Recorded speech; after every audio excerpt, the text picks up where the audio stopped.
Namimiss ko rin ang ganitong uri ng trabaho bilang isang merchandiser. Kaya naman ay tatanungin natin tong dicer na to kung nasaan ang kamatis powder prank. Ayan, simulan natin kung ano ang kanyang sasabihin. Let's go! Saan nakalagay yung ano nyo? Kamatis powder. Kamatis powder?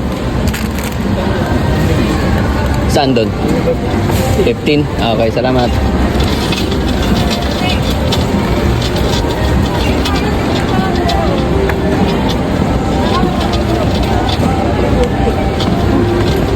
Miss, saan nakalagay yung ano nyo? Kamatis powder?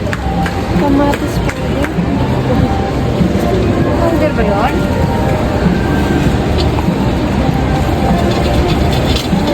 Sa pagkakataong ito ay saludo ako sa mga katulad nitong merchandiser na kung saan talagang ina-assist nila ang kanilang mga customer at hahanapin talaga kung ano ang kanilang pangangailangan. Sabi nga, customers is always right.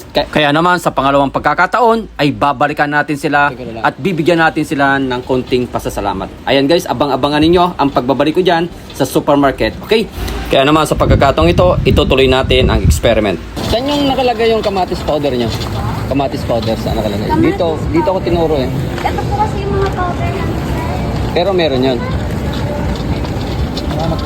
Kamatis. Ganun talaga bilang isang merchandiser na kahit anong ginagawa mo, kahit busy ka, ay kailangan mong i-assist ang customer para sa kanilang mga pangangailangan. Kaya naman, saludo ako sa inyo mga merchandiser ng SM FTI. Okay, maraming salamat sa panonood at hayaan nyo at babalikan ko kayo dyan. Hahanapin ko kung sino man ang mga kapanood dito.